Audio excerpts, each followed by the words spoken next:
उन्होंने बेसिकली उनको जैसे नहीं कहते आप डांट दी है, मैं तो इसको ऐसे लूंगा। उन्होंने फोन किया है goodwill. Jaish-e-Mohammed said that at least 10 members of their family, its chief Masood Azhar, was killed in the strikes in Bahawalpur. Your point being? My point being is that these are the leaders of a massive terrorist organization that focuses on attacks in Kashmir. यल्दा हकीम आपको पता है sky news की बड़ी तगड़ी किस्म की journalist हैं। बहुत मजा आया, मुझे बहुत मजा आया है यल्दा हकीम और शेरी रहमान की गुफ्तगू सुनने का। क्योंकि पेट्रोलिंग शुरू हो गई है। सुनने में आ रहा है कि डैम चौक एंड डेप्सोंग के अंदर कंप्लीट जो है वो डिसएंगेजमेंट हो चुकी है। इंडिया और चाइना जो है उन्होंने वेरिफिकेशन प्रोसेस कंप्लीट कर ली है। That Brigade 313 is Al Qaeda in Pakistan. और सवाल ये था कि जी 313 ब्रिगेड कौन है? 313 ब्रिगेड कि मेरा सर शर्म से झुक गया है। उनका ताल्लुक जो है वो अफगानिस्तान से है, तो मुझे लगता है कि वो सारे बदले जो है ना अफगानिस्तान के वो निकाल लेती हैं पाकिस्तान से। जब इंटरव्यू करती हैं सारे चुन चुन के बदले लेती हैं। श्री रहमान साहब आजारी बात है, बीच में थोड़ा गुस्सा कर गई, कई दफा हो जाता है कि वो नहीं वो मूड होता।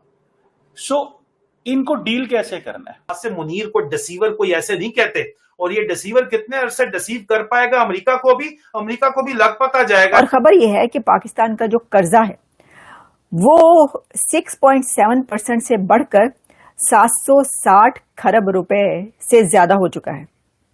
इंडियंस भी नहीं रुक रहे। वो कहते हैं ना, if you want peace be prepared for war. अमन चाहते हो, जंग के लिए तैयार हो जाओ। वाशिंगटन के अंदर जनरल आसिम मुनीर साहब की के लिए के खिलाफ एक बहुत बड़ा मुजाहरा जो किया जाएगा और उसकी बहुत ज्यादा तैयारियां जो की जा रही हैं, उसमें ट्रक शरक भी बड़े जनाब एक्टिव होंगे। उसमें वो जो डिफेंस मिनिस्टर थे उन्होंने ये फिर उस इंटरव्यू के अंदर एक्सेप्ट किया कि हाँ जी, जो पहले हम ये सब कुछ करते रहे थे और हम करते रहे हैं। और यल्दा हकीम जो है ना बड़ी वायरल हो रही हैं, हर इंटरव्यू के बाद वो वायरल होती हैं।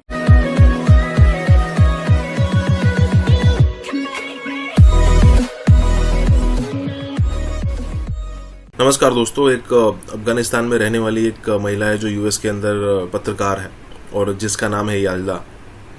और ये बताने की ज़रूरत तो है नहीं कि भाई वो पाकिस्तान को किस तरीके से हेट करती है। अब यहाँ पर एक पाकिस्तानी से उसने क्वेश्चन किया कि भाई बात ये आ रही है कि इंडिया ने जिस तरीके से हमला किया था उसमें मसूद अजहर के मारे जाने की खबर है, क्या इसकी पुष्टि करते हैं? तो फिर डिस्कशन ये आगे बढ़ता है कि भाई आखिरकार ये पॉइंट ज़रूरी क्यों है। तो ज़रूरी ये है इसलिए है क्योंकि मौलाना मसूद अजहर हो या फिर हाफिज सईद जैसे लोग हो, वो आतंकवादी ग्रुप चलाते हैं और कश्मीर के अंदर हमले करते रहते हैं। तो आखिरकार ऐसी क्या चीज़ है जो आपको ये सारे लोग जो है आपने पाल पोस कर रखे हैं? देखिए, देखने लायक सबसे महत्वपूर्ण बात यह है कि अगर आप इस टाइप की एक्टिविटी न करके डेवलपमेंट पर ध्यान देते तो ये सारी चीज़ें ना होती मतलब कि आप भी एक अच्छी राह पर होते। देखिए, हमारे एक्सपीरियंस श्रीलंका के साथ भी अच्छे नहीं है, बांग्लादेश के साथ भी अच्छे नहीं है, ठीक है, नेपाल के साथ भी ऊपर नीचे कई बार होता रहता है।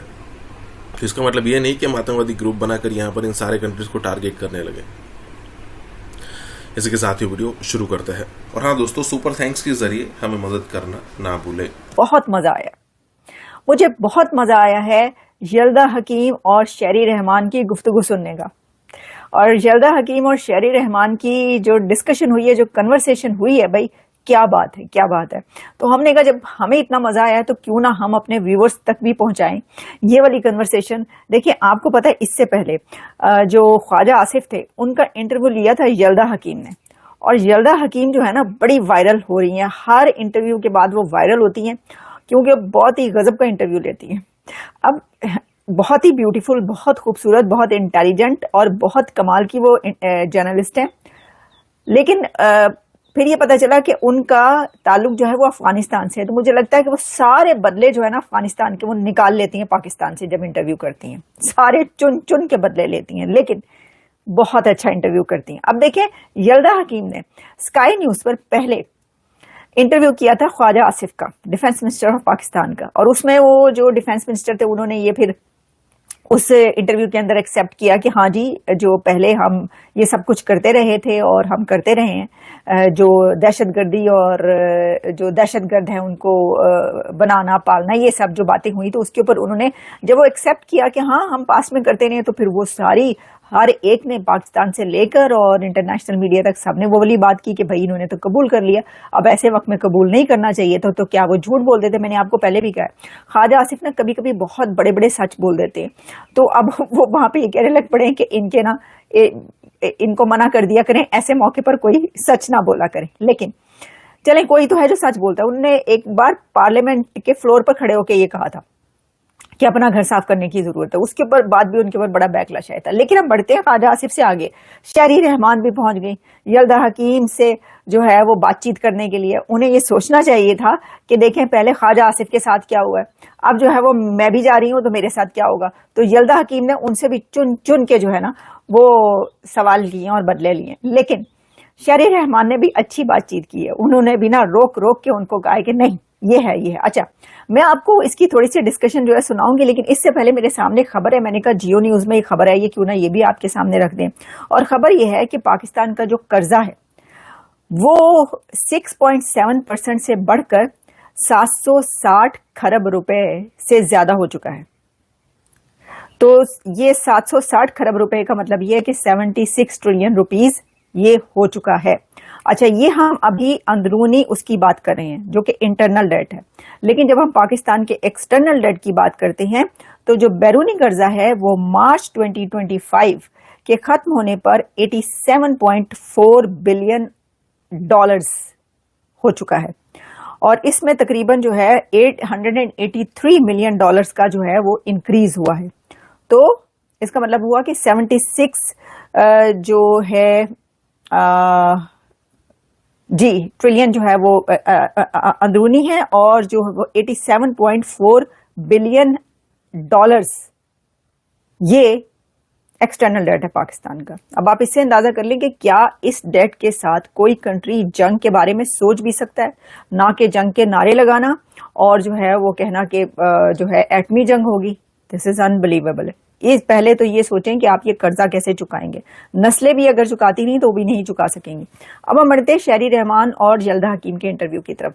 अब जी यल्दा हकीम ने उनसे ये कहा, सवाल ये था, शहरी रहमान ने ये कहा कि सारा जो आप लोग बात करते हैं वो पाकिस्तान के ऊपर बात करते हैं कि जी पाकिस्तान ये करता है, पाकिस्तान वो करता है, पाकिस्तान ने दहशतगर्द पाले हैं, पाकिस्तान दहशतगर्दी करता है। तो बात ये है कि पाकिस्तान जो है वो अब एक चेंज कंट्री है, तो जो इंडिया है उसके ऊपर क्यों नहीं आप बात करते?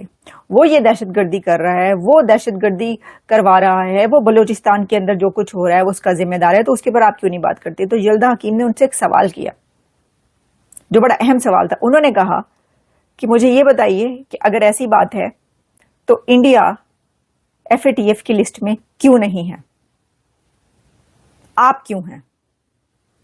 तो इसका जवाब जो उन्होंने पहले हिस्से, इस सवाल के पहले हिस्से का जवाब शहरी रहमान ने ये दिया कि ये हमारा फेलियर है।